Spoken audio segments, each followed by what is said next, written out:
Entonces, estamos súper atrasados, che. Lo voy a poner en modo de presentación. ¿Ya ven el slide o no? Sí, doctor. Sí, doctor, Ya, se muy ve. bien, entonces empecemos y volemos, ¿ya? Ok, este slide lo puse porque el último slide que vimos el día de ayer en la clase fue este. Entonces, este slide es el slide para dar inicio a la clase de hoy. Y hay un mensaje que dice, sería fantástico que el médico tuviera la posibilidad de experimentar en sí mismo diversas medicinas, comprendería la acción de los medicamentos de un modo muy distinto. Y esta frase es de Mikhail Bulgakov, que él en realidad tuvo mucha relación con la medicina y al ser médico, y por lo tanto, él escribió una serie de frases que son muy válidas. Es bien difícil que nosotros como médicos sintamos lo que siente el paciente cuando le administramos un fármaco o un medicamento, incluyendo el efecto terapéutico y los posibles efectos adversos que pueden haber, ¿no? Entonces sería fantástico, pero obviamente, a no ser que tomemos el medicamento para cada uno de los pacientes y sintamos qué es lo que sienten ellos. De todos modos, no se olviden que aquí entra la individualidad, ¿no es cierto? Lo que el paciente experimenta es muy individual. Bien, vamos a empezar entonces con la neurotransmisión colinérgica. Los pasos dentro de la neurotransmisión habíamos dicho que básicamente eran primero la captación del precursor, luego la síntesis del neurotransmisor, el almacenamiento del neurotransmisor, la liberación del neurotransmisor hacia la hendidura sináptica, la interacción de este con sus receptores postsinápticos y luego la inactivación y la reutilización de uno o más componentes del neurotransmisor. Entonces, en relación a la neurotransmisión colinérgica, vamos a decir que la acetilcolina se sintetiza a partir de la acetilcoenzima A, que se encuentra en las mitocondrias, y la colina, por el transportador de colina que trae la colina que ha sido proveniente de la acetilcolina, que fue degradada por la acetilcolinesterasa, dando lugar a acetato y colina. Entonces, esta colina nuevamente es captada hacia la terminal presináptica y una vez que está dentro, ¿no?, va a sintetizarse la acetilcolina a partir de la acetilcoenzima A y esta colina proveniente de la degradación de la acetilcolina. Bien, una vez sintetizada la acetilcolina, se transporta a las vesículas transparentes pequeñas de almacenamiento, donde existen de 1000 a 50.000 moléculas. Y esto se realiza por un transportador, ¿no?, que lleva la acetilcolina hacia la vesícula. Y las vesículas grandes, que también están en la terminal presináptica, contienen otros cotransmisores, como hemos visto ayer, ¿no es cierto? En el anterior slide, en este último slide, podíamos ver algunos de los cotransmisores, entre los que habíamos dicho ATP, el GABA, 5-HT, la dopamina, óxido nítrico, el neuropéptido Y, el péptido intestinal vasoactivo, la hormona liberadora de gonadotropinas, la sustancia P, y el péptido relacionado con el gen de la calcitonina. Entonces, estos cotransmisores se encuentran en las vesículas, que también se encuentran en la terminal presináptica. Y hemos dicho que estos cotransmisores se pueden o no liberar junto con el neurotransmisor principal, ¿no? Pero no necesariamente. Y también habíamos dicho de que estos cotransmisores no tienen la capacidad de generar PEPs, ¿se acuerdan? Los potenciales de acción estimulantes, ni tampoco PIPs, los potenciales inhibitorios.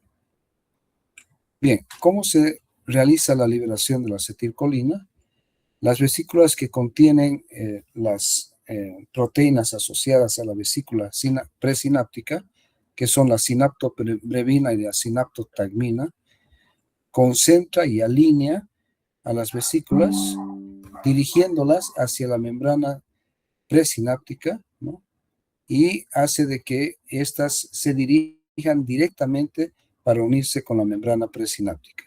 Y la liberación se produce por entrada de calcio, que interactúa con la sintaxina, que es parte de las proteínas asociadas a la membrana sináptica, o sea, de la membrana presináptica, produciendo la fusión de la vesícula con la membrana presináptica y dando lugar entonces a la formación de un poro y la liberación exocítica del neurotransmisor. Bien, entonces una vez que se libera la acetilcolina hacia la hendidura sináptica, también pueden liberarse, como hemos dicho hace un rato, varios cotransmisores al mismo tiempo. Ya hemos mencionado la sustancia P, las taquicininas relacionadas también con estas, el péptido intestinal vasoactivo, el óxido nítrico, que es muy importante y propio del sistema nervioso autónomo parasimpático, y la colecistocinina. Bien, entonces aquí está nuevamente este slide, ¿ya? Donde hablamos de los cotransmisores. Ya hemos mencionado ellos en un anterior slide. Generalmente estos cotransmisores son neuropéptidos, o sea, proteínas. Están en vesículas de secreción más grandes y densas. Se puede liberar más de un tipo al mismo tiempo que el neurotransmisor. Actúan a concentraciones más bajas. Existen receptores en membranas post o presinápticas y lo que les decía, no producen ni PEPs ni PIPs, ¿no? Potenciales de acción estimulantes ni potenciales de acción inhibitorios. Sus efectos son más lentos y más duraderos, ¿no? Y cambian la velocidad de síntesis del neurotransmisor, modificando también la respuesta al neurotransmisor. Entonces son muy importantes. Y esto yo les decía en la clase de ayer, ¿no? Que tal vez estos son cambios más recientes en relación a lo que se sabía de la sinapsis en el sistema nervioso autónomo. ¿Cómo termina la acción de la acetilcolina? La acción de la acetilcolina en la sinapsis es terminada mediante metabolismo catalizada por la acetilcolinesterasa a colina y acetato, como habíamos mencionado hace un rato. La colina es nuevamente utilizada, es decir, que es captada a nivel de la terminal presináptica y se sintetiza nueva acetilcolina junto con la acetilcoenzima A. ¿Ya? Entonces, estos productos no se excretan, sí son reciclados en el organismo, por lo tanto es un sistema bastante económico porque vuelve a utilizar, es decir, recicla, ¿no es cierto?, lo que ya había en el organismo. Y también, punto importante, que la vida media de la acetilcolina es muy corta, de segundos, de ahí que normalmente no se utiliza la acetilcolina como un fármaco o como un medicamento. Sí encontramos algunos preparados oftálmicos que contienen acetilcolina, pero su acción tan corta o extremadamente corta limita entonces su utilización como parte de un medicamento, de un fármaco. Bien, este cuadrito más didáctico, ¿no? La síntesis, la colina más acetilcoenzima A, por acción de la acetilcolina transferasa da lugar a la acetilcolina, y la finalización de acción acetilcolina por la acetilcolinesterasa, ¿no?, da lugar a colina y acetato, y hemos dicho que la colina es nuevamente recaptada para ser utilizada. Fíjense que esto traten de establecer relaciones, ¿no? En la síntesis es la acetilcolina transferasa, ¿no es cierto? Y en la finalización metabólica es la acetilcolinesterasa que da lugar a colina y acetato, ¿no? Una es acetilcolina transferasa, otra es acetilcolinesterasa. Bien, esta otra imagen, ¿no es cierto?, que también es una imagen que nos representa todo lo que hemos hablado, ¿no? Vemos que entra la colina, pero aquí lo que es interesante es que todos estos sitios de la terminal nerviosa presináptica, ¿no?, son sitios de manipulación farmacológica. Entonces vemos que en la captación del precursor que hemos dicho que era la colina, puede actuar el hemicolinio aquí con un signo negativo, es decir, que impediría la entrada de la colina hacia la terminal presináptica, ¿no? ¿Ya? Y bueno, tenemos por otro lado aquí otro ejemplo, la toxina botulínica, aquí que se opone a la liberación del neurotransmisor, ¿no? Y y por lo tanto da lugar a un efecto farmacológico. Y a nivel postsináptico, ya sea a través de agonistas o antagonistas, se puede modificar la acción de la acetilcolina. Entonces, todos estos lugares son sitios de manipulación farmacológica teóricamente hablando. Aquí está el besamicol también. El besamicol que impide que la acetilcolina se almacene en la vesícula presináptica, aquí también con su signo negativo, ¿no? Esto tiene más importancia desde el punto de vista académico que en relación a la utilidad clínica, a no ser en el caso de la toxina botulínica, que también impide la liberación de la acetilcolina, ¿no? Dando fundamentalmente eh, eh, respuestas motoras, por ejemplo, disminuidas o lleva a una parálisis del músculo esquelético a nivel de los canales iónicos NM, ¿no? Y aquí otra cosa importante en esta imagen son estos autorreceptores aquí de verde, ¿no? En verde, y aquí en azul, ¿no? Son receptores que modifican o que regulan a la terminal presináptica. Por decirles, un autorreceptor de acetilcolina capta niveles de acetilcolina en la hendidura sináptica elevados y le va a dar la instrucción a la terminal presináptica que no libere más neurotransmisor hasta que los niveles del neurotransmisor en la hendidura sináptica disminuyen, ¿no? Y hay otros heteroreceptores que son receptores que sirven tanto al sistema nervioso simpático como parasimpático. Otro cuadrito, lo mismo, ¿no? Bien, en relación a la neurotransmisión adrenérgica, es la principal transmisor en las sinapsis celulares postganglionares simpáticas en la mayoría de los tejidos, hemos dicho con excepción de algunos tejidos como son las glándulas sudoríparas, ¿ya? Las glándulas sudoríparas. Las fibras simpáticas a las glándulas sudoríparas écrinas y las fibras vasodilatadoras simpáticas del músculo esquelético responden a la acetilcolina. Y la dopamina es un vasodilatador en los vasos sanguíneos renales fundamentalmente. Entonces aquí vemos en este esquemita, ¿no? Ya los dos sistemas autonómicos. Por un lado, el parasimpático con sus componentes, las fibras preganglionares, los ganglios y las fibras postganglionares, y el sistema nervioso simpático con sus ganglios, sus fibras preganglionares y sus fibras postganglionares. Entonces aquí estamos viendo que todas las fibras preganglionares son colinérgicas.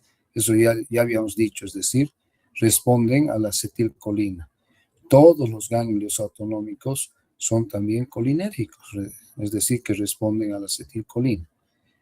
Todas las fibras parasimpáticas son colinérgicas, responden a la acetilcolina.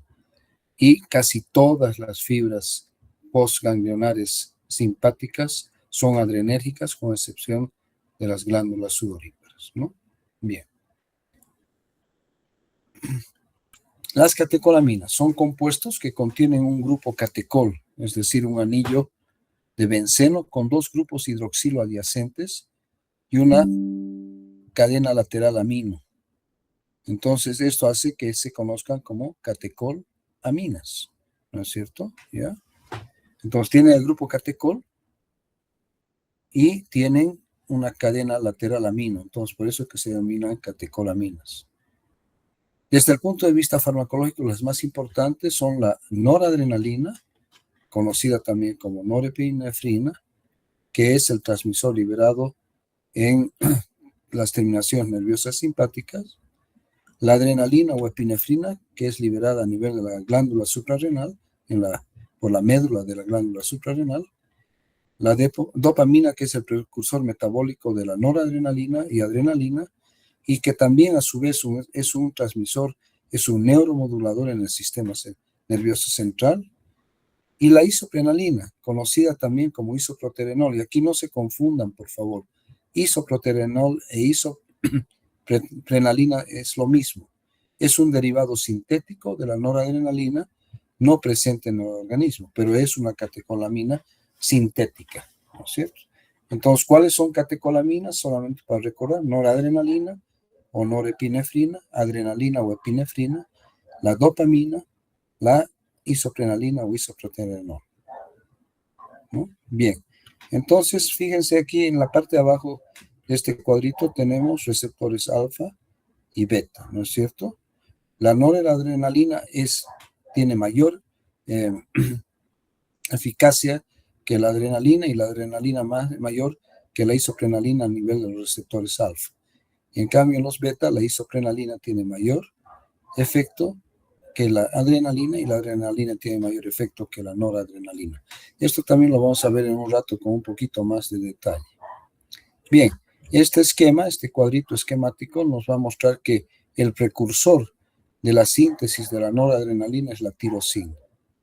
La tirosina ingresa también por un transportador a la terminal presináptica y por acción de una enzima, que es una hidroxilasa. La tirosina hidroxilasa da lugar a la dopa, ¿ya? Esta dopa o levodopa, ¿no? Dopa o levodopa, que por acción de una descarboxilasa, que es la dopa descarboxilasa, va a dar lugar a la dopamina, que también hemos dicho, ya la hemos visto como un neurotransmisor, y la dopamina se va a transformar por último en noradrenalina por acción de otra hidroxilasa, que es la dopamina beta hidroxilasa.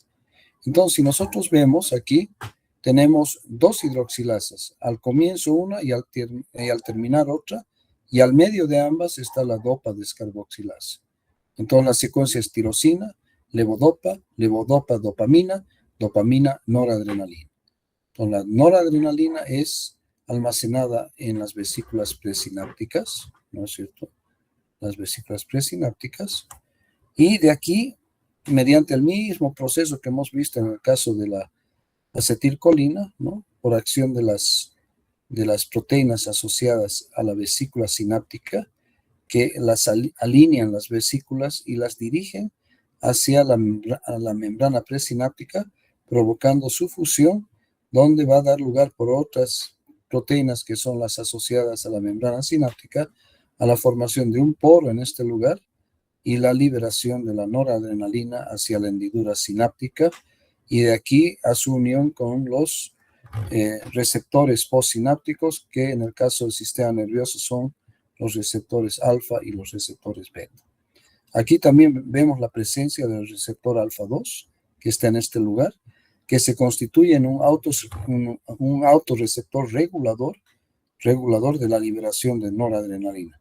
Es decir, la cantidad o los niveles de noradrenalina en la hendidura sináptica se une, ¿no es cierto?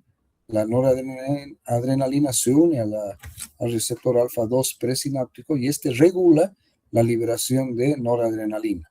Si hay mucha noradrenalina aquí en la hendidura sináptica, entonces este receptor se va a activar y va a impedir la liberación de más noradrenalina. Y por otro lado, el receptor beta 1, ¿no? El receptor beta 1 presináptico, que más bien hace lo contrario del receptor alfa 2, ¿no? Más bien aumenta la liberación de la noradrenalina. ¿No? El mismo esquema que en lo anterior, que en el sistema parasimpático, la tirosina. Aquí tenemos a la tirosina hidroxilasa, da lugar a la levodopa. La levodopa por la dopa descarboxilasa se transforma en dopamina. La dopamina por la beta hidroxilasa da lugar a la noradrenalina, y esta es liberada por un lado a nivel de la sinapsis y por otro lado se dirige hacia la médula suprarrenal, donde se transforma en adrenalina,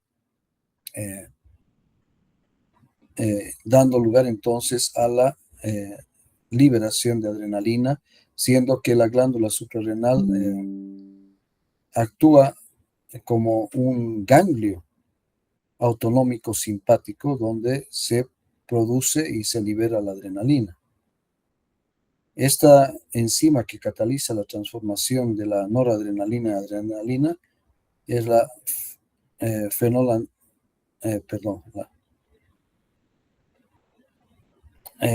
es la FEN, que es la...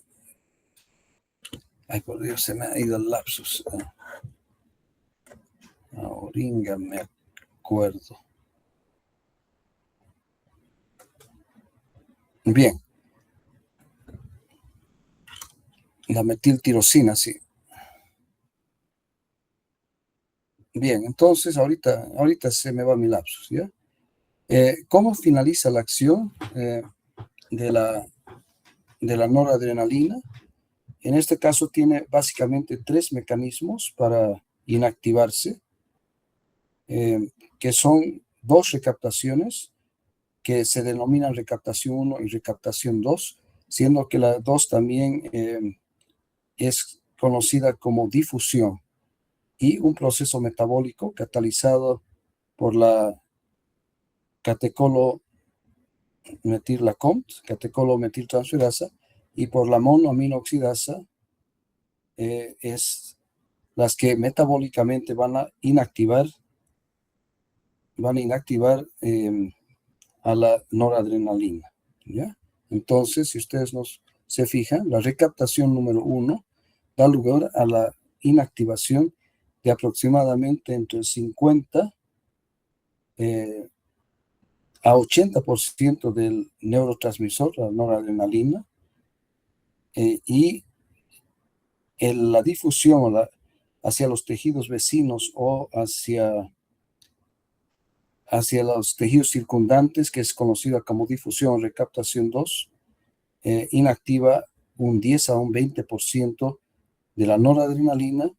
Y por último está este proceso metabólico de la MAO y la COM, también corresponde a un 10 a un 20%. Entonces, en total, nosotros podemos ver que el 100% de la catecolamina es inactivada por estos tres procesos, ¿ya? Bien, entonces el principal mecanismo de inactivación del neurotransmisor simpático noradrenalina es la recaptación 1.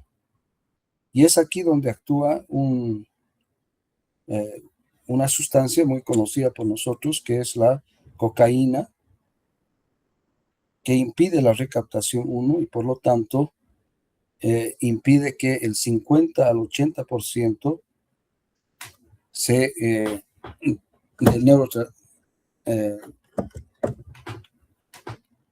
del neurotransmisor se inactive. Bien, ya me acordé de la enzima esta, que es la feniletanolamina N-metiltransferasa. Ya se me fue mi lapsus. Entonces, la noradrenalina por acción de la FEN, ¿no? La feniletanolamina N-metiltransferasa da lugar entonces a la transformación de la noradrenalina en adrenalina. Bien. Este otro esquemita aquí que vemos, ¿no? Es más claro. Tiene lo que habíamos visto en el sistema nervioso parasimpático, la manipulación farmacológica que puede ocurrir en distintos niveles de la sinapsis. Entonces, hemos visto que la tirosina es el precursor de la noradrenalina, ¿no es cierto? Es la captación del precursor. Este va a ingresar hacia la terminal presináptica y va a dar lugar a la transformación de la tirosina, ¿no? Por la hidroxilasa, la tirosina hidroxilasa, que va a dar lugar a la levodopa y la levodopa a la dopamina, ¿no es cierto? Por la dopa descarboxilasa. Pero fíjense aquí que tenemos una sustancia que es la metirosina, con un signo negativo, ¿no? Entonces la metirosina justamente actúa en este nivel, impidiendo la transformación de la tirosina en levodopa. Luego tenemos aquí que una vez que está formada la levodopa, va a dar lugar a la dopamina por la dopa descarboxilasa, y esta dopamina va a dar lugar a la noradrenalina, que ya va a estar o va a ingresar hacia la vesícula sináptica y va a ser almacenada ahí. Entonces, si ustedes se fijan aquí, hay otra sustancia, otro fármaco, que es la reserpina, con un signo negativo también. Esta reserpina lo que va a hacer es impedir el almacenamiento del neurotransmisor noradrenalina dentro de la vesícula sináptica y va a dar lugar a una deplexión de catecolaminas a nivel de la sinapsis. Esto tiene más importancia desde el punto de vista académico que clínico, ¿no? Antiguamente la reserpina se utilizaba como un antihipertensivo, pero hoy en día ya no debido a sus efectos adversos y por lo tanto sí tiene importancia como una demostración académica de la acción de una sustancia como ella, impidiendo el almacenamiento de la noradrenalina en la vesícula sináptica, ¿no? Y luego tenemos otra sustancia, otro fármaco, que es el bretilo y la guanetidina. La guanetidina es un antihipertensivo que todavía se utiliza, aquí con el signo negativo, que impide entonces ya la liberación de la noradrenalina hacia la hendidura sináptica. Entonces hemos visto 3 sitios, ¿no? O perdón, 4 sitios de manipulación farmacológica en distintos lugares de la sinapsis, perdón, de la terminal presináptica simpática, ¿ya? Entonces, la noradrenalina es liberada hacia la hendidura sináptica, ¿no? Todo esto obviamente que ocurre debido a un potencial de acción que llega a esta terminal presináptica, da lugar a la entrada de calcio, como estamos viendo aquí, y esta entrada de calcio es la que va a desencadenar todo este movimiento de las vesículas presinápticas hacia la sinapsis y la apertura del poro y la salida y liberación del neurotransmisor que es la noradrenalina, ¿ya? Aquí hemos dicho que hay proteínas importantes, ¿no? Las VAMPs y las SNAPs. Aquí vemos las SNAPs que están en la membrana presináptica, ¿no? Y las proteínas asociadas a la membrana de la vesícula sináptica, que son las VAMPs. Bien, una vez que ha sido liberada la noradrenalina, entonces esta interactúa con sus receptores postsinápticos, que son conocidos como adrenoceptores y que hemos dicho que son de tipo alfa y de tipo beta, ¿no? Aquí también se encuentra autorreceptores presinápticos, ¿no? El autorreceptor para la noradrenalina y los receptores heteroreceptores que también regulan la actividad de la terminal presináptica. Bien, una vez que ha interactuado la noradrenalina con sus receptores, tiene que ser inactivada. Hemos dicho que el principal mecanismo de inactivación es la recaptación en la terminal presináptica, ¿no es cierto? Que aquí está el NET, que impide, y es donde actúa la cocaína, ¿no es cierto? Y los antidepresivos tricíclicos. Entonces ellos impiden que el 50 al 80% de la noradrenalina sea recaptada hacia la terminal presináptica, haciendo que este neurotransmisor permanezca en la hendidura sináptica y dé lugar a una activación continua de los receptores simpáticos postsinápticos. La difusión hemos dicho que es en menor grado y la inactivación metabólica por la MAO y la COM es también muy bajita, ¿no? Bien, aquí también la tirosina hidroxilasa, la dopa descarboxilasa, ¿no es cierto? Y la dopamina hidroxilasa. La tirosina hidroxilasa da lugar a la formación de la levodopa. La levodopa por la dopa descarboxilasa da lugar a la formación de la dopamina. Y la dopamina por la dopamina beta hidroxilasa va a dar lugar a la formación de la noradrenalina. Y aquí está nuestra enzimita, la feniletonolamina N-metiltransferasa, que da lugar a la transformación de la noradrenalina en adrenalina o epinefrina a nivel de la médula de la glándula suprarrenal. Bien, terminación de acción del neurotransmisor, ya hemos hablado, recaptación de tipo 1, 50-80%, ¿ya? Que es recaptada hacia la terminal presináptica, la recaptación 2 o difusión, el 10 al 20%, que difunde hacia los tejidos fuera de la sinapsis, y el metabolismo correspondiente a la COMT y a la MAO solamente del 10 al 20%. ¿Ya? ¿Dónde está la MAO? ¿No? La monoaminoxidasa está dentro de las neuronas, unidas a las mitocondrias, también se encuentra en los pulmones, en el hígado y en el intestino, y lo que hace es oxidar y retirar el grupo amino de la catecolamina, ¿no? Entonces, las drogas que inhiben a la MAO son fármacos antidepresivos y que se utilizan no solamente en la depresión, sino también en la enfermedad de Parkinson. Y la catecolometiltransferasa o COMT en la membrana postsináptica extracelular, en el plasma y otros tejidos periféricos, lo que hace es metilar el grupo hidroxilo del anillo de catecol. Bien. Neurotransmisores y cotransmisores, ¿no es cierto? Ya hemos hablado. Hay las aminas biógenas, la adrenalina, la noradrenalina, la dopamina, la 5-hidroxitriptamina, la acetilcolina y la histamina, ¿no? Son aminas biógenas. Por eso se llama, ¿no es cierto? Tiene la adrenalina, la noradrenalina, la dopamina e inclusive la histamina, ¿ya? Aminoácidos, GABA, glicina, ácido glutámico, ácido aspartico, los nucleótidos, el ATP y los polipéptidos, ¿no? Como son las encefalinas, las endorfinas, las dinorfinas, que actúan fundamentalmente a nivel del sistema nervioso central, las bradicininas, el CCK, la sustancia P, la sustancia K, el péptido intestinal vasoactivo, las somatostatina y la secretina, son todos neurotransmisores y cotransmisores en el sistema nervioso autónomo. Bien, aquí son ustedes, ¿no? Estudiantes de medicina, realizando sus actividades de aprendizaje. Bien, ¿cuáles son las funciones generales del sistema nervioso central? Tiene una acción integradora, ¿no?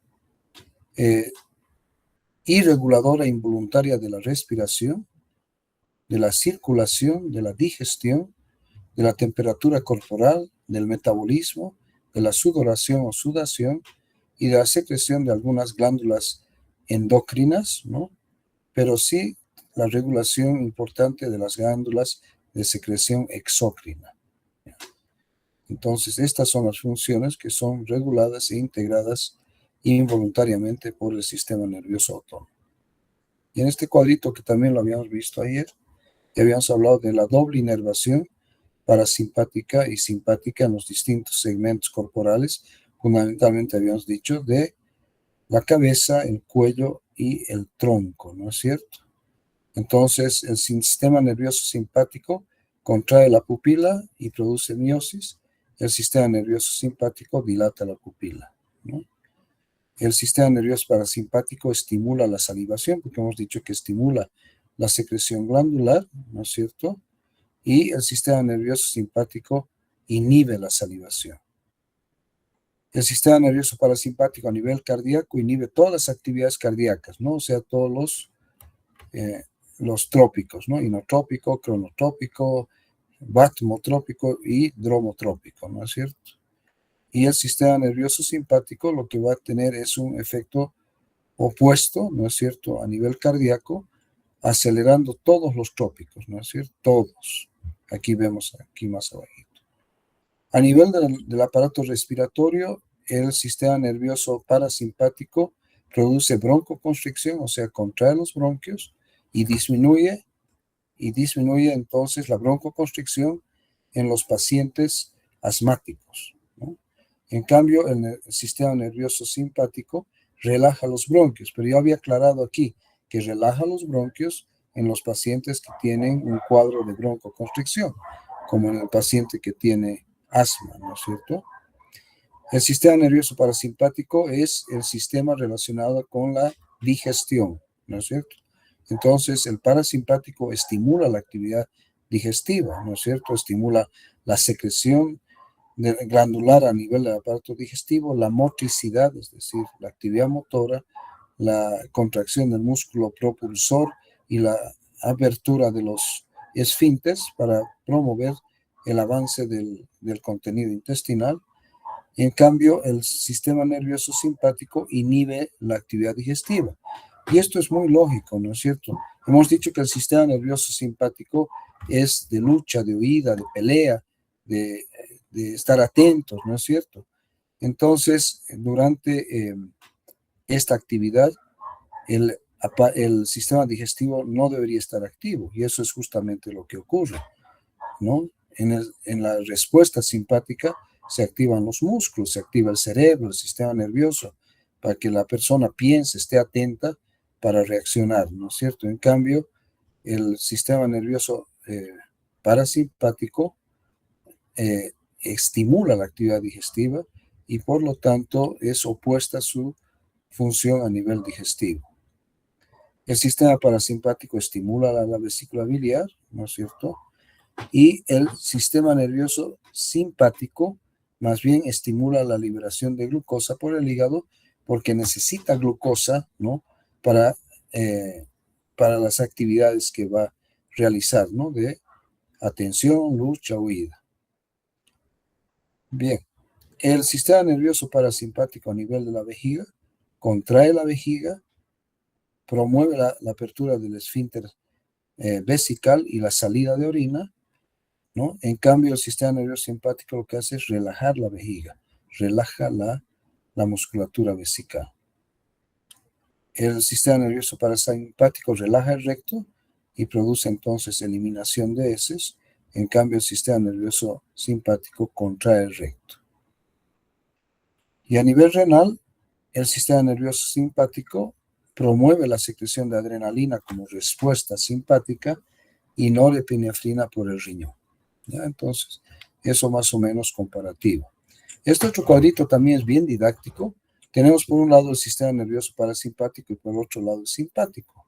Y en la parte central tenemos una columna donde está la respuesta rápida, la respuesta intermedia y la respuesta lenta en relación a la respuesta tisular, a la actividad tanto del sistema nervioso parasimpático como el simpático, ¿no es cierto?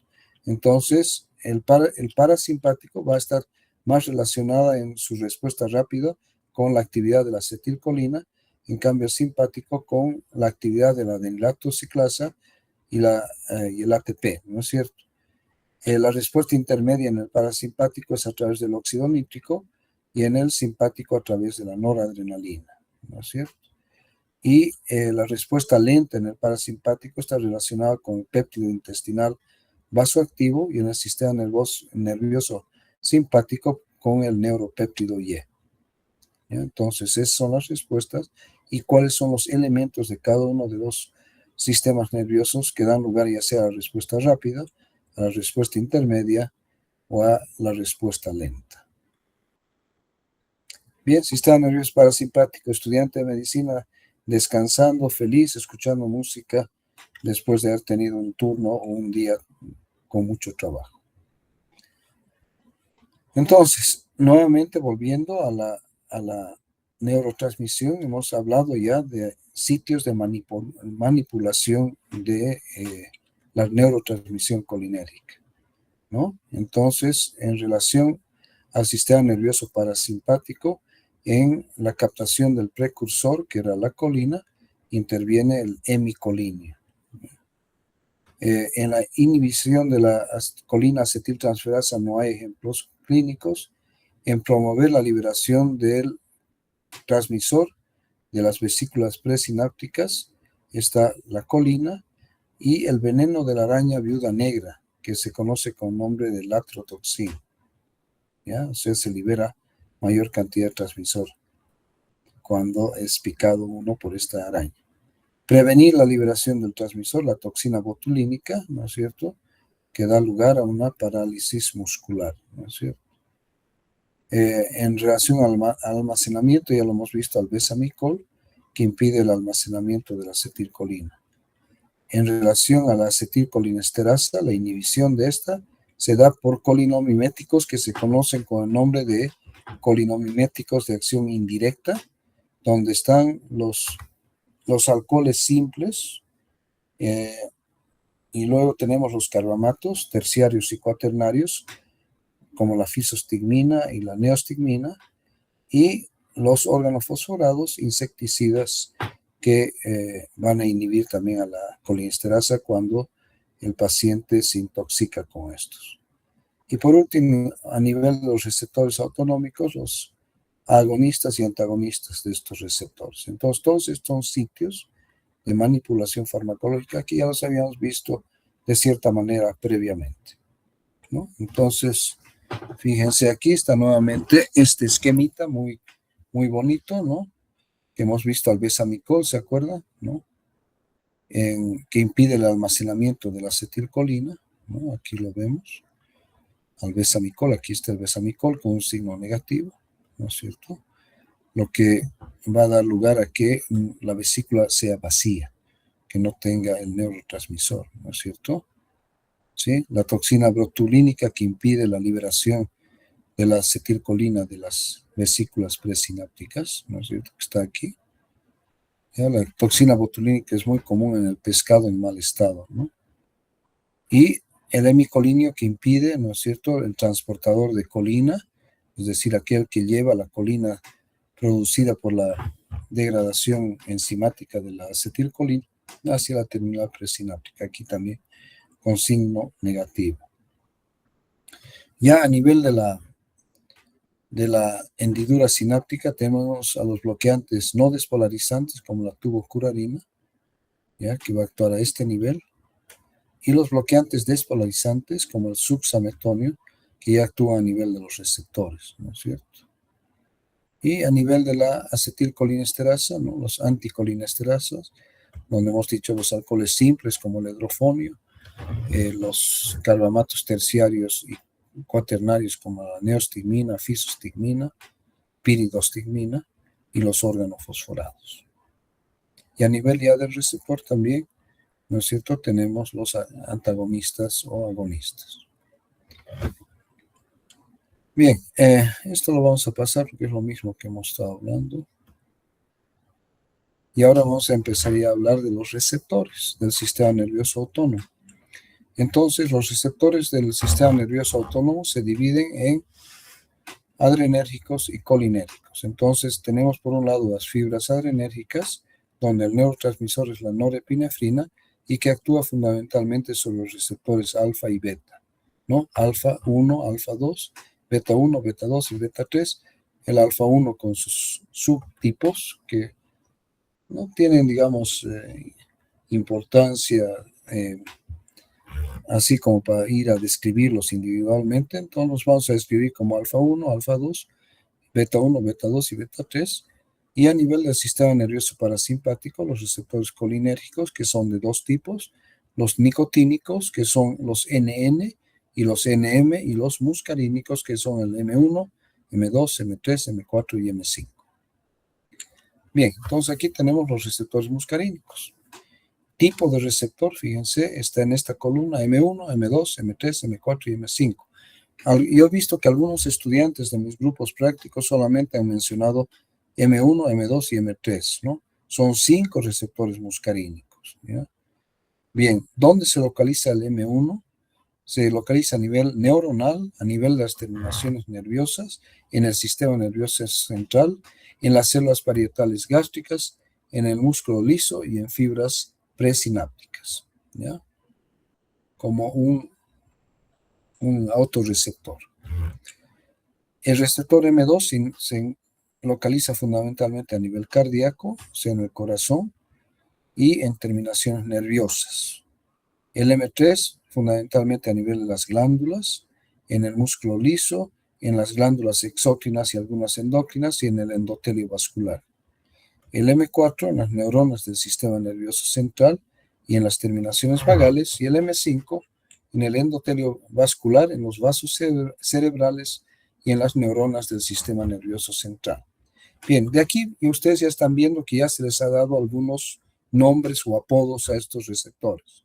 El receptor M1 lo vamos a conocer entonces a partir de ahora como neuronal, porque está en las terminaciones nerviosas y en el sistema nervioso central.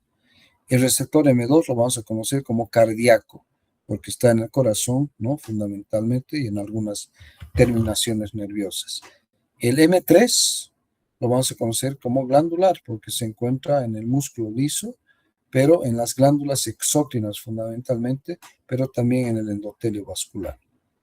El M4 le vamos a dar el nombre de nervioso. Aquí está como neuronas, entonces como está en el sistema nervioso central, lo vamos a llamar al M4 como nervioso, y el M5 como está en el endotelio vascular en los vasos cerebrales, lo vamos a denominar cerebral. ¿Ya? Esto ya es, estas dos últimas denominaciones son cosecha mía, como se dice. ¿Ya? Entonces, M1 neuronal, M2 cardíaco, M3 glandular, M4 nervioso y M5 cerebral, solamente para que ustedes se acuerden.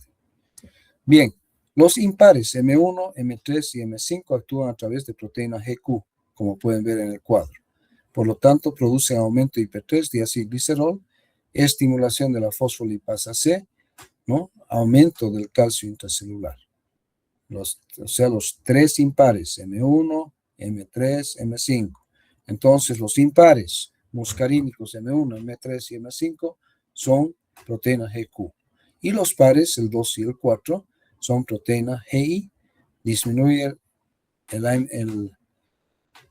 AMPC y se produce una inhibición de la adenilato ciclasa o adenilciclasa, tanto en el M2 como en el M4. ¿Está claro? Ya, entonces, los impares, GQ, los pares, GI. ¿Ya? Y sus apodos, insisto, M1 neuronal, M2 cardíaco, M3 glandular, M4 nervioso y M5 cerebral. Este otro cuadrito también, ¿no? De dónde están localizados, ¿no? ¿Ya?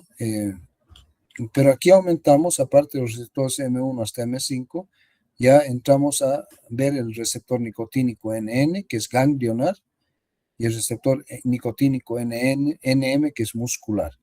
Entonces, la denominación que le vamos a dar al NN es, es ganglionar, y al NM le vamos a dar el nombre de muscular.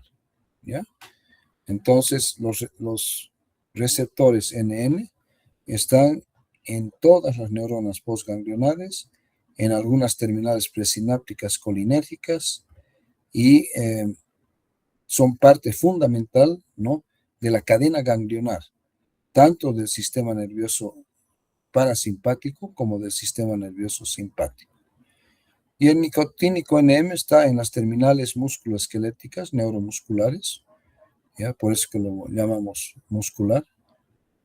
Y los receptores CES tienen subunidades alfa 1 y beta 1, además de otras subunidades. ¿Ya? Bien. ¿Qué hacen estos? ¿No? Entonces hemos dicho M1, M3 y M5, proteína GQ, IP3, diacilglicerol, ¿no es cierto? M2 y M4 hemos dicho que son pares, proteína GI, ¿no? Dan lugar a la apertura de canales de potasio, inhibición de la adenilato ciclasa. Lo mismo ocurre con el receptor M4, ¿no es cierto? ¿Ya? Y los nicotínicos, como son canales, ¿no es cierto?, van a producir apertura a los canales de sodio y potasio y van a dar lugar ambos a despolarización. ¿Ya?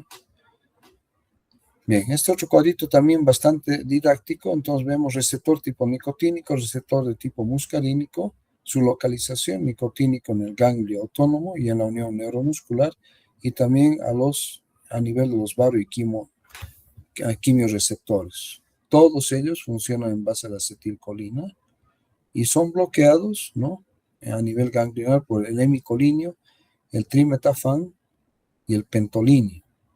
¿Ya? El trimetafán era muy utilizado en las crisis hipertensivas. Creo que en algunos lugares todavía se continúa.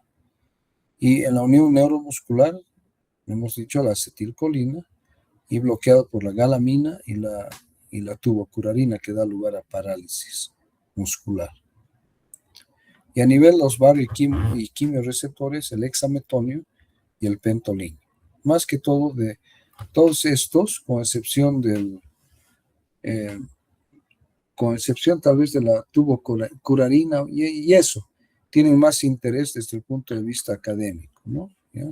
Solamente para que se entienda por qué sustancias están bloqueadas, pero desde el punto de vista clínico, tal vez el trimetafán en algunos lugares que se sigue usando, la tubocurarina más de interés académico que otras, y a nivel de la unión neuroefectora postganglionar, tenemos a la acetilcolina, a los ésteres de la colina y los anticolinesterácicos.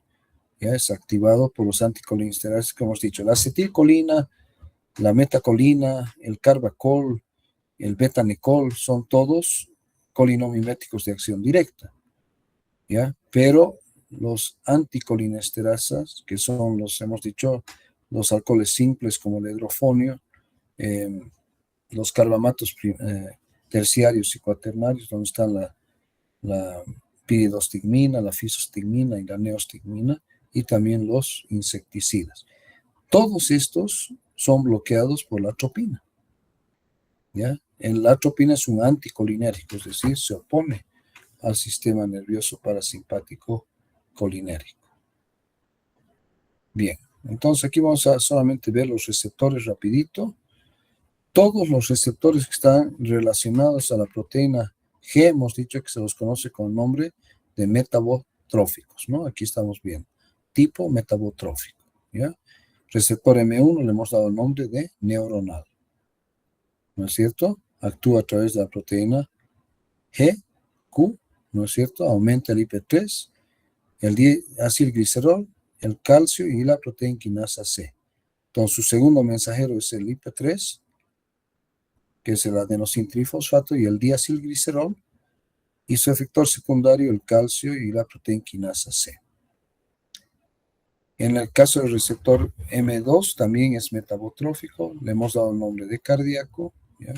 Hemos dicho que actúa a través de la proteína GI, disminuye la adenilato ciclasa, disminuye el AMP cíclico, ¿no es cierto? Y disminuye la actividad de la proteína quinasa o sinasa A. El receptor M3 le hemos dado el nombre glandular, también es metabotrófico, también actúa a través de la proteína GQ y la fosfolipasa C, ¿no es cierto? Su segundo mensajero también el IP3 y el diacilglicerol, y su efector secundario el calcio y la proteína sinasa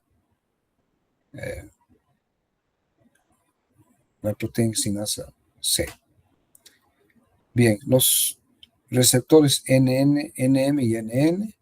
El NM en la placa motora, en la unión neuromuscular, es un canal iónico, ¿ya?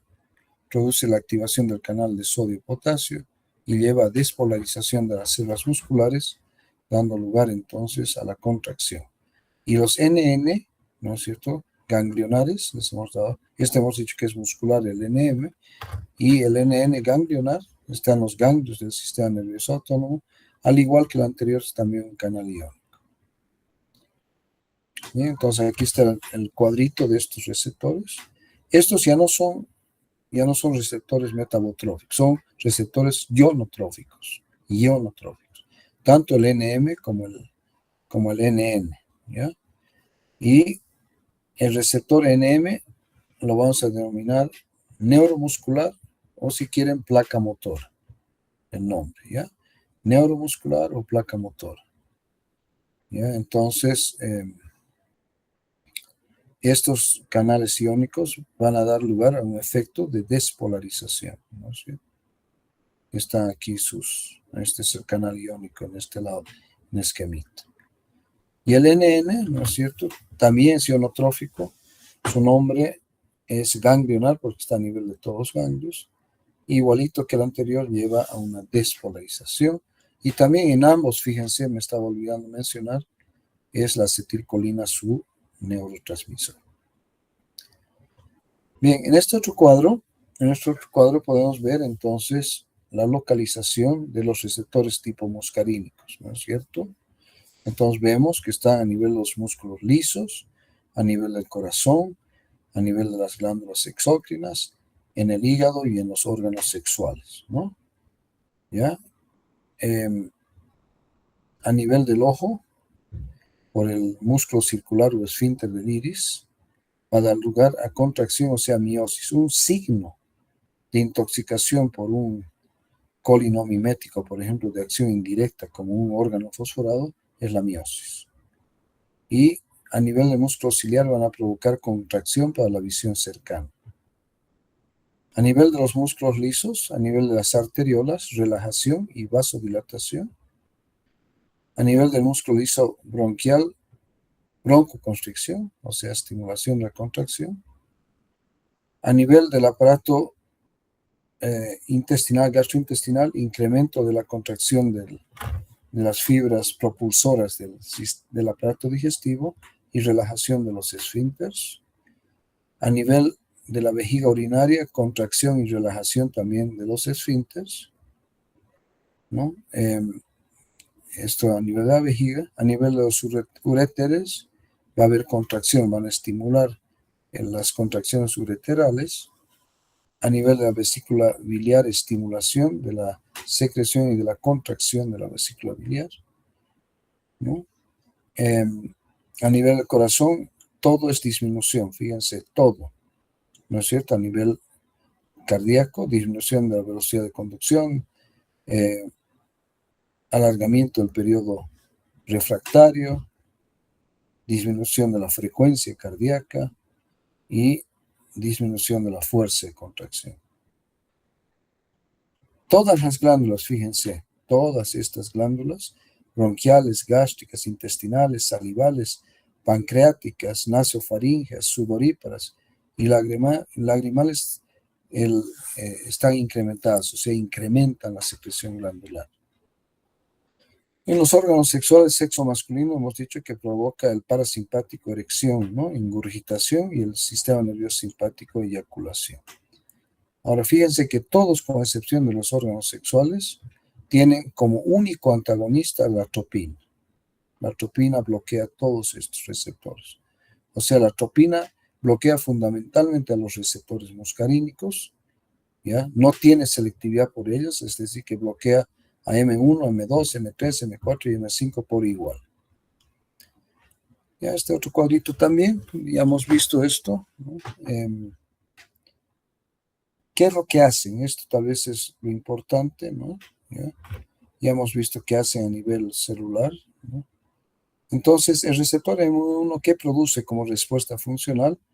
Excitación del sistema nervioso central, mejora la atención, mejora, interrogado, la función cognitiva, ¿no? Y da lugar también el receptor M1 a nivel de las glándulas parietales del estómago a la secreción de ácida, ¿ya? El receptor M2 cardíaco, ¿no? Ya hemos dicho que está en el corazón.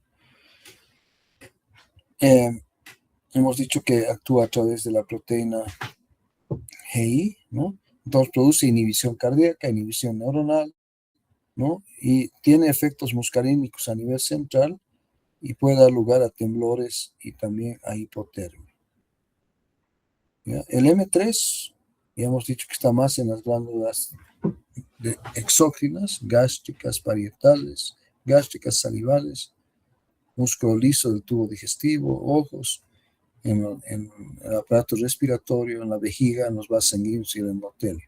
Este hemos dicho que también es un receptor impar, por lo tanto actúa a través de la proteína GQ. Su respuesta funcional: secreción gástrica, secreción salival, contracción del músculo liso gastrointestinal, acomodación ocular y vasodilatación, ¿no? Y bien, el M4 hemos dicho que es el nervioso, que está a nivel del sistema nervioso central. Aparentemente su efecto funcional es estimular la locomoción, es decir, quien hace caminar, ya les había dicho, no son los músculos propiamente dichos, sino las órdenes que recibe del cerebro, ¿ya? Y el receptor M5 todavía no está muy claro, ¿no? Aparentemente es importante en la irrigación a través de las arterias cerebrales. Bien.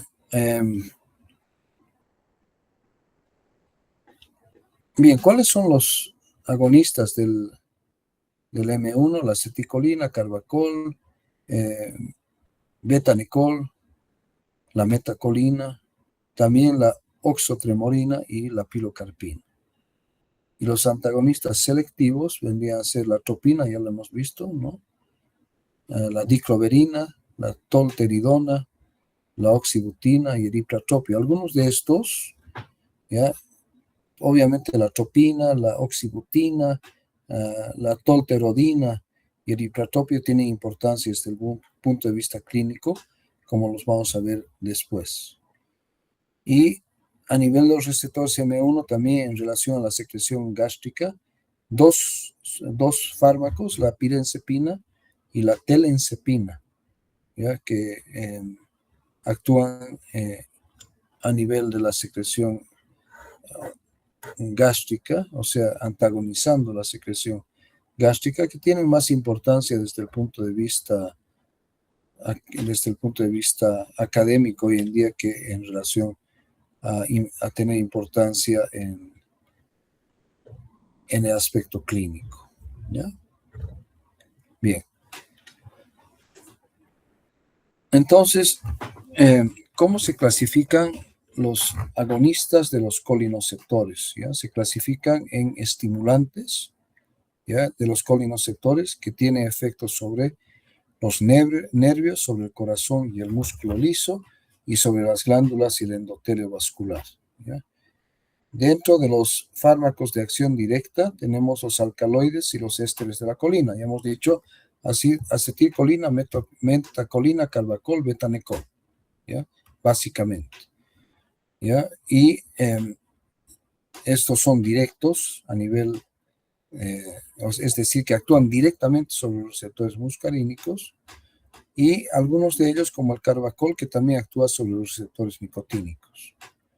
Y los que actúan a nivel en forma indirecta, hemos dicho que están por un lado los fármacos que actúan no directamente sobre los receptores, sino a través del incremento de la acetilcolina endógena, donde están los alcoholes simples como el hidrofonio, ya hemos dicho, los carbamatos terciarios y cuaternarios como la la piridostigmina y la neostigmina, ¿no? Y luego tenemos aquellos que actúan a nivel de la placa neuromuscular y dando lugar a efectos sobre el músculo esquelético, por ejemplo, produciendo relajación del músculo, y aquellos que actúan sobre las células ganglionares autonómicas que tienen un efecto antiautonómico.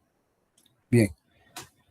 Colinomiméticos o colinérgicos son fármacos que producen efectos similares a los causados por la estimulación del sistema nervioso parasimpático, y hemos dicho que se dividen en directos e indirectos. Aquellos que actúan sobre los receptores nicotínicos están la acetilcolina, obviamente, la nicotina y el carbacol. O sea, el carbacol tiene doble efecto. Actúa sobre receptores muscarínicos y sobre receptores nicotínicos. Aquellos que actúan directamente sobre los receptores muscarínicos están la acetilcolina, la metacolina, el carbacol y el betanecol, que ya los había mencionado, y los alcaloides naturales como la muscarina, de ahí viene el nombre de muscarínicos, la pilocarpina y la arecolina. ¿No? La muscarina fue la que dio lugar a que se identifiquen estos receptores, de ahí el nombre de muscarínico. Bien, los colinomiméticos indirectos, que son inhibidores de la enzima acetilcolinesterasa, ¿ya? Lo que hacen ellos es aumentar la concentración de acetilcolina en la sinapsis, inhibiendo la acetilcolinesterasa. Por lo tanto, si hemos dicho el principal mecanismo de inactivación de la acetilcolina es la acetilcolinesterasa, lo que hacen estos es impedir la acción de la acetilcolinesterasa, inhiben su acción, ¿ya? Entonces se dividen en reversibles, ¿ya? Donde están los que hemos dicho, aquí no hemos mencionado al hidrofonio, que es un alcohol simple, utilizado en el diagnóstico de la miastenia gravis, y la fisostigmina, la piridostigmina, la neostigmina y la rivastigmina. Y además de eso, tenemos el donepezil. De acción, estos son los que penetran el sistema nervioso central. Y los que son de acción periférica, la neostigmina, la piridostigmina, y aquí está el hidrofonio, ¿no es cierto? Pero básicamente se clasifican en alcoholes simples, hidrofonio, en carbonatos terciarios y cuaternarios, donde están la fisostigmina, neostigmina y piridostigmina. Esta es una clasificación en relación a dónde actúan fundamentalmente. Y los de acción irreversible, que son los órganofosforados, donde están el clorpirifos, el malácteo, el tabún, el gas sarín, ¿no es cierto? Y los carbamatos, oxamilo, metomilo, el pirimicarb, el propoxur y el trimetacarb. Estos son entonces más que todo sustancias utilizadas como insecticidas. Y el sarín como utilizado como en las guerras, ¿no es cierto? Por algo. Bien. Bloqueadores de los receptores muscarínicos. El prototipo de los muscarínicos es la atropina y sus derivados. Entonces tenemos la atropina, la escopolamina, la homatropina, la metilatropina, la metilescopolamina y la pirenzepina, que lo hemos visto a nivel de los receptores M1. ¿Ya? Y luego tenemos a la propantelina, a la pirenzepina, a la diclomina, a la tropicamida. Muchos de estos se utilizan en trastornos de tipo digestivo. ¿Ya? El hipratropio, que se utiliza en el asma bronquial, el oxitropio en el IPOC, o sea, en la enfermedad pulmonar obstructiva, y la benztropina, que se utiliza en el Parkinson. Entonces son bloqueadores. Entonces, resumen, y aquí vamos a concluir la clase hasta mañana. Resumen de agonistas y antagonistas colinérgicos. Nicotínicos, agonistas, nicotina y la succinilcolina. La succinilcolina era muy utilizada en anestesiología como relajante muscular para la intubación anestésica, ¿no? Provocaba relajación y permitía que el paciente sea intubado. Hoy en día ha sido reemplazado o sustituido por otros relajantes musculares, ¿no? Donde están lo importante de la succinilcolina, que es un agonista que produce parálisis muscular. Y ustedes se preguntarán cómo produce parálisis muscular si es un agonista. Lo que produce es una despolarización continua, impidiendo que haya la fase de despolarización-repolarización. Y eso lleva a una parálisis flácida, ¿ya? Y los antagonistas, que son relajantes musculares más modernos, donde están el pancuronio, el becuronio. La tubocurarina todavía se mantiene. La tubocurarina, interesante, es lo que se utilizaban las tribus en las selvas, en sus dardos y en sus flechas, para paralizar a sus presas, ¿no? Sean animales o sean seres humanos. Y el trimetafán, que se utilizaba en algunos tipos de hipertensión arterial. ¿Dónde actúan estos? En el receptor NM de la placa neuromuscular. En relación a los muscarínicos, ya hemos dicho, agonistas, pilocarpina, acetilcolina, muscarina, metacolina, ¿no? Carbacol, metagumicol, etc. Antagonistas, la atropina. Ya hemos dicho que no distingue entre el receptor muscarínico, entre uno y otro. Sirve para todos. Sus derivados, el metilbromuro de homatropina, la propantelina, el triexifenidilo y el bromuro hipratropio, que ya lo habíamos mencionado. Entonces, estos de arriba, los nicotínicos, llevan a parálisis muscular, ¿ya? ¿Cuáles son los efectos de estos muscarínicos? Miosis, aumento de la secreción gástrica, broncoconstricción, bradicardia. Ahí está repetida. Bien. Entonces, resumiendo, agonistas del receptor muscarínico, acetilcolina, metacolina, carbacol y betanecol. Es betanecol, no minicol. Y los alcaloides naturales y análogos sintéticos, la aricolina, la pilocarpina y la muscarina. ¿Ya? Y los indirectos ya hemos visto: neostigmina, fisostigmina, piridostigmina, hidrofonio, ecotiofato, paratio y malatio. Estos son directos, hasta el 4 son directos, ¿no? Y del 5 al 7 los insecticidas son irreversibles, ¿no es cierto? Tienen más importancia desde el punto de vista, toxicológico, ¿ya? Entonces, estos son todos de acción indirecta. Los primeros 4 son reversibles y los últimos 3 son irreversibles. O sea, se produce una unión irreversible a la acetilcolinesterasa. Listo. Entonces ahí quedaríamos en la clase de hoy. Mañana continuaríamos ya en la clase presencial.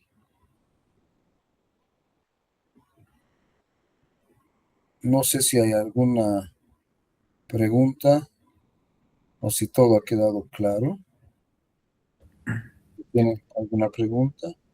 Creo que no hay preguntas, doctor. ¿No hay? Ya, entonces van a disculpar todos estos problemas que he tenido. Realmente nunca he tenido estos problemas con la presentación. Y miren, estoy con mi computadora, con mi CPU, con doble pantalla y al final he tenido que dar mi clase con mi laptop, ¿no? Entonces, vamos a tratar de solucionar. Por otro lado, quiero aclarar el por qué no hemos tenido la clase presencial esta mañana. Fue a pedido de 2 representantes de tercer año que cuando yo concluí la clase presencial ayer, me dijeron que debido a su clase de semiología que tienen los miércoles, que a veces se demora, ¿no es cierto? Me pidieron y me sugirieron que hagamos esta clase del miércoles en la noche. Yo les dije que no había ningún problema, pero les advertí, les dije, comuniquen a sus compañeros. Y aparentemente no les comunicaron ustedes, y muchos de ustedes estuvieron esta mañana en el aula esperando a que yo llegue y yo nunca llegué. Y uno de los representantes, que fue el que me sugirió, me llamó a esa hora, a las 8:45, y prácticamente me dice: doctor, vamos a tener clases, siendo que él era uno de los encargados de comunicarles a todos ustedes que no iba a haber la clase presencial de hoy en la mañana. De todas maneras, esa es la explicación que tengo que darles, y de todas maneras quiero pedirles muchas disculpas por lo que ocurrió, pero no era porque yo había decidido alguna cosa por mi cuenta, ¿ya? Era por que me pidieron sus representantes. Me imagino que el siguiente miércoles, que es la clase ya del sistema nervioso autónomo parasimpático, podamos también hacerlo en la noche, ¿ya? Porque si ustedes se fijan, necesitamos tiempo, ¿ya? Entonces hemos demorado prácticamente 1 hora y media entre los problemas que hemos tenido y no, pero yo considero que la del miércoles por lo menos hagámosla en forma virtual. Ya les estoy avisando, les voy a pasar el link, que en realidad va a ser prácticamente el mismo link, y tendríamos la clase el miércoles a la noche. Ya no sé si están de acuerdo todos.